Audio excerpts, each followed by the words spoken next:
Hello, मेरा नाम doctor Sangeeta Mishra है और आप मुझे देख रहे हैं मेरे अपने YouTube चैनल पर। मेरे इस चैनल पर आप सबका दिल से स्वागत है। अभी देखते हैं कि रिस्क फैक्टर क्या होता है हार्ट अटैक का। पहला रिस्क फैक्टर होता है कि अगर किसी की फैमिली में हार्ट का प्रॉब्लम है तो उनकी नेक्स्ट जनरेशन को हार्ट की प्रॉब्लम होने के चांसेस ज़्यादा होते हैं। कोई इंसान स्मोकिंग कर रहा है, सिगरेट, बीड़ी, तंबाकू, अल्कोहल, इन सब को ज़्यादा कंज्यूम करता है तो वो भी ज़्यादा प्रोन होता है हार्ट अटैक के लिए। तीसरा चीज़ कि अगर किसी का कोलेस्ट्रॉल, किसी के शरीर में चर्बी की मात्रा ज़्यादा है तो ऐसे लोगों को भी हार्ट अटैक होने के चांसेस ज़्यादा होते हैं। किसी का ब्लड प्रेशर बहुत ज़्यादा रहता है, अगर उनको ओबेसिटी की प्रॉब्लम है, अगर उनका वेट बहुत ज़्यादा है और वो मैनेज नहीं कर रहे हैं उसको कम करने के लिए, या कम नहीं करते हैं या कम नहीं होता है, अगर पर्सन की लाइफ सेडेंट्री है, सेडेंट्री लाइफ का मतलब कि जहाँ पर कोई फिजिकल एक्टिविटी नहीं होती है, पर्सन जो है कुछ वर्कआउट या एक्सरसाइज वगैरह नहीं करता है, तो ऐसे लोगों में हार्ट अटैक ज़्यादा होने के चांसेस होते हैं। अगर लोगों की जो ईटिंग हैबिट है वो junk food, processed food, oily food, तेल, मसाला, ज़्यादा सॉल्ट, ज़्यादा शुगर, इस तरह का जो फूड है या डाइटरी हैबिट है, कहीं ना कहीं हार्ट अटैक या हार्ट प्रॉब्लम को ज़्यादा प्रोवोक करती है या उसके लिए रिस्पॉन्सिबल होती है। ज़्यादा समय से, लंबे समय से टेंशन में है, एंजाइटी का प्रॉब्लम है, डिप्रेशन का प्रॉब्लम है या कोई और मेंटल डिसऑर्डर है जिसकी वजह से वो अपनी लाइफ पर, अपने हेल्थ पर ज़्यादा ध्यान नहीं दे पाता, ऐसे लोगों को भी हार्ट अटैक होने के ज़्यादा चांसेस होते हैं। फिर आता है डायबिटीज़ मेलाइटिस, जिसमें टाइप 2 डायबिटीज़ में ज़्यादातर हार्ट की प्रॉब्लम देखी गई है और उन लोगों में ज़्यादा होता है। इसलिए आपको सही समय पर ट्रीटमेंट लेना ज़रूरी होता है। आप बीमारी को लेट गो नहीं कर सकते हैं। आपके लेट गो करने से कुछ नहीं होता। बीमारी आपके अंदर एक बार आ गई तो वो बढ़ती रहती है।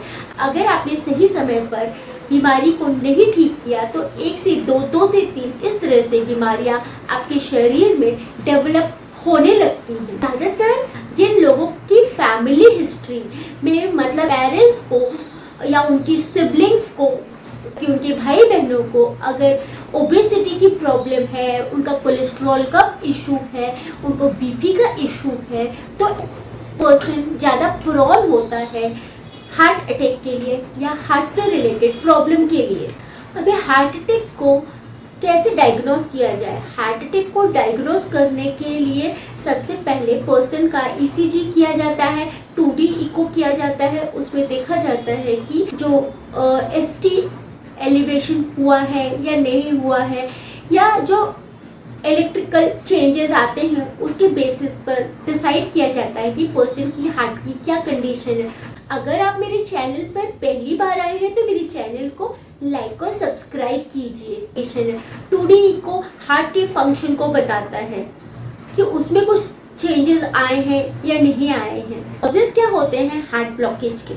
हार्ट ब्लॉकेज, हार्ट अटैक के कॉजेज जो होते हैं, सबसे पहला है coronary heart disease. Coronary heart disease मतलब कि जो कोरोनरी आर्टरी होती है, जो हार्ट को ब्लड सप्लाई करती है, जिससे हार्ट को ऑक्सीजन मिलता है, वो उसमें ऑब्स्टिकल्स आ जाता है। मतलब कि कहीं ना कहीं चर्बी या फिर खून के धक्के वहाँ जमा होने लगते हैं, जिसकी वजह से ब्लड फ्लो बराबर नहीं होता है।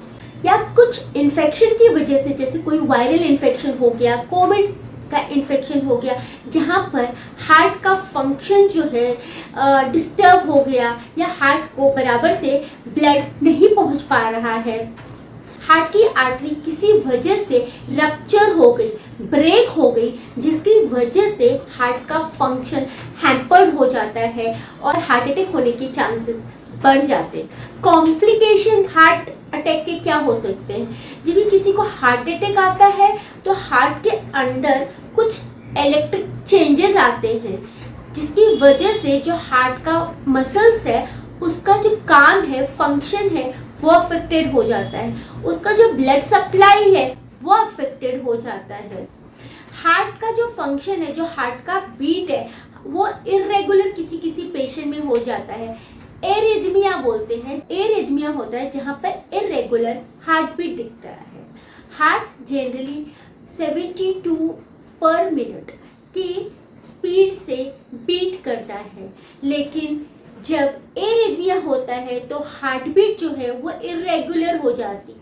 लोगों में हार्ट फेलियर की चांसेस भी ज़्यादा बढ़ जाते हैं। हार्ट फेलियर के चांसेस ज़्यादा इसलिए बढ़ जाते हैं क्योंकि जो हार्ट की मसल्स है वो अफेक्टेड हो जाती है, जिसकी वजह से हार्ट को जो ब्लड पंप करना चाहिए वो डिस्टर्ब हो जाता है और हार्ट जो ब्लड पंप करना चाहिए वो नहीं कर पाता है। कार्डियोजेनिक शॉक, जहाँ पर अचानक से हार्ट जो है पंप करना बंद कर देता है। पेरिकार्डाइटिस मतलब कि जो कार्डियक के लेयर्स है, जो टिश्यूज है, उसमें इन्फ्लेमेशन हो जाता है, इन्फेक्शन हो जाता है। फिर आता है कार्डियक अरेस्ट। कार्डियक अरेस्ट में क्या होता है कि ब्लॉकेज वगैरह हो जाता है, जिसकी वजह से हार्ट काम करना बंद कर देता है। प्रिवेंशन के लिए क्या करना चाहिए, कैसे आप हार्ट अटैक को प्रिवेंट कर सकते हैं। हार्ट अटैक को प्रिवेंट करने के लिए जो जेनेटिक प्रॉब्लम है उसको तो आप नहीं कर सकते हैं, लेकिन आपकी लाइफस्टाइल को सुधार कर आप काफ़ी हद तक इसको प्रिवेंट कर सकते हैं और उसकी सिवियरिटी को कम कर सकते हैं। सबसे पहले क्या करना है, हेल्दी लाइफस्टाइल अडॉप्ट करना है। हेल्दी लाइफस्टाइल का मतलब क्या होता है, हेल्दी लाइफस्टाइल का मतलब ये होता है कि जहाँ पर आप अपने खाने पर बहुत ज़्यादा ध्यान दे रहे हैं। हमारी हैबिट होती है जंक फूड खाने की, तेल मसाला, ज़्यादा सॉल्ट, ज़्यादा शुगर, ये सारी चीज़ों को कहीं ना कहीं कंट्रोल करना पड़ेगा। आपका जो नींद का टाइम है उसको बराबर से मैनेज करना पड़ेगा। आप ट्राई कीजिए कि कम से कम 7 से 8 घंटे की नींद आपको बराबर से मिले। खाने में हरी सब्जियों का यूज़ ज़्यादा कीजिए। ऑयली, मसाले वाला, deep fried junk food avoid कीजिए। खाने में तेल की मात्रा बहुत कम डालिए और अपनी लाइफस्टाइल में योगा, वॉक, मेडिटेशन, इन सब को इंक्लूड कीजिए। अल्कोहल, टोबैको, ड्रग्स, स्मोकिंग, इन सब चीज़ों को आप कोशिश कीजिए कि मिनिमल या ना यूज़ करें। ये क्या करती है, आपके हार्ट की कैपिलरीज को और ज़्यादा हार्ड कर देती है, हार्डन कर देती है और ऑक्सीजन सप्लाई कहीं ना कहीं अफेक्टेड होने लगता है। आप अपने गुस्से को मैनेज कीजिए, अपने स्ट्रेस को मैनेज कीजिए। अगर आपको डिप्रेशन या मेंटल कोई और डिसऑर्डर है तो आप उसको मैनेज करने के लिए अपने क्लोज रिलेटिव्स की हेल्प ले सकते हैं, आप मेडिकल हेल्प ले सकते हैं। और आपके रिलेटिव्स को भी चाहिए कि वो ज़्यादा से ज़्यादा ऐसे लोगों को सपोर्ट करें, उनकी बात को सुने, समझे, बिना जजमेंटल हुए आप उनकी बात को सुने और समझे और जो भी उनके लिए बेस्ट ऑप्शन हो वो उनको सजेस्ट करें, ताकि वो अपने स्ट्रेस से बाहर निकल सके और उसको कोप अप कर सके। कभी कभी क्या होता है कि हम अपनी बात किसी को बोल नहीं पाते और अंदर ही अंदर हम घुटते रहते हैं। तो हमें चाहिए कि किसी से हम अपनी बात बोल दें जिससे हमारा दिल हल्का हो जाएगा। लेकिन डर की वजह से या ऐसा कोई इंसान नहीं होता जो उस चीज़ को सुने और समझे, तो हम अपनी बात को बोल नहीं पाते और अंदर ही अंदर चीज़ों को रखने लगते हैं। इस तरह का जो सप्रेशन होता है वो बहुत सारी प्रॉब्लम्स को डेवलप करने लगता है, जन्म देता है। तो हमें चाहिए कि अपनी उस फीलिंग को, अपनी चीज़ों को, अपने इमोशंस को, अपने स्ट्रेस और टेंशन को दबाने के बजाय अपने किसी क्लोज फ्रेंड से डिस्कस करें। अगर आपको लगता है किसी से डिस्कस नहीं कर सकते तो आप उसको लिखें और उस चीज़ को या तो आप जला दें या तो आप फ्लैश आउट कर दें।